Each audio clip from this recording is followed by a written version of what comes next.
Pemirsa, kita masuki kabar nang penambahan. Badan Pembentukan Peraturan Daerah DPRD Banjarmasin membahas usulan Raperda nang masuk Polekda 2022. Ada 12 Raperda inisiatif DPRD, usulan dari fraksi-fraksi, kemudian akan ditambah dengan usulan dari pemerintah Kota Banjarmasin. Sedangkan sisa dari Polekda 2021 akan dimasukkan dalam Polekda 2022, nang dalam pembahasan akan dipilih menjadi prioritas. Badan Pembentukan Peraturan Daerah atau Bapemperda DPRD Banjarmasin membahas usulan Raperda yang masuk program legislasi daerah atau Prolekda 2022. Pembahasan yang dilakukan di ruang mini DPRD Banjarmasin Janambung Mangkurat, Banjarmasin Tengah ini dihadiri Wakil Ketua DPRD Banjarmasin Muhammad Yamin, Wan Ketua atau perwakilan praksi di DPRD Banjarmasin, serta bagian hukum Pemko Banjarmasin jelang tengah hari Jumat 15 Oktober 2021.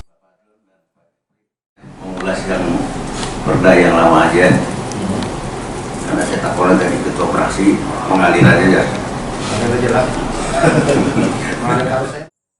Ketua Bapemperda DPRD Banjarmasin Arupa Arif Takuni Prima TV memedahkan ada 12 Raperda inisiatif DPRD usulan dari praksi-praksi yang masuk dalam usulan Prolekda 2022. Nantinya akan ditambah dengan usulan dari pemerintah Kota Banjarmasin. Sedangkan sisa dari Prolekda 2021 akan dimasukkan dalam usulan Prolekda 2022, namun dalam pembahasan akan dipilih yang menjadi prioritas. Politisi Partai Persatuan Pembangunan ini pun menegaskan bila Raperda yang diusulkan harus menyesuaikan dengan Undang-Undang Cipta Kerja.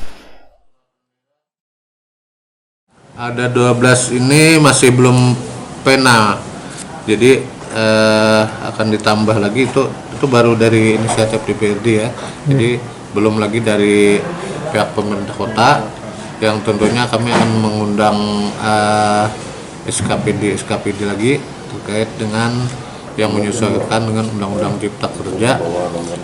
Namun kami juga menyesuaikan dengan kemampuan untuk melaksanakan pembahasannya.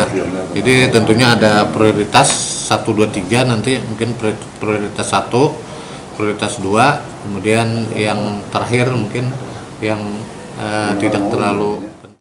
Sementara itu, Wakil Ketua DPRD Banjarmasin Muhammad Yamin menyatakan Prolekda 2021 masih ada 11 yang belum terrealisasi, yaitu 6 dari inisiatif Dewan, 5 dari pemerintah kota. Politisi Partai Gerindra ini pun berharap kendala hingga kada terselesaikannya usulan Raperda di tahun 2021 kada akan terulang lagi di tahun 2022 nanti. Terkendalanya dalam pembahasan 2021 itu berharap tidak terulang lagi di 2022 karena kita sudah memasuki new normal, artinya dari Bapemperda sendiri bisa melaksanakan uji publik lah nantinya untuk dalam hal penyusunan perda yang akan datang. Kita berharap perda-perda yang disusun ini adalah pertama adalah untuk kepentingan masyarakat Kota Banjarmasin dalam hal menjalankan aturan-aturan yang ada di Kota Banjarmasin. Yang kedua, kita berharap juga perda yang disusun ini adalah untuk meningkatkan PAD di Kota Banjarmasin untuk dalam hal pembangunan dan sebagainya, kesejahteraan masyarakat Kota Banjarmasin. Muhammad Yamin menginginkan Prolekda 2022 benar-benar bersinggungan dan mensejahterakan warga di Kota Seribu Sungai ini.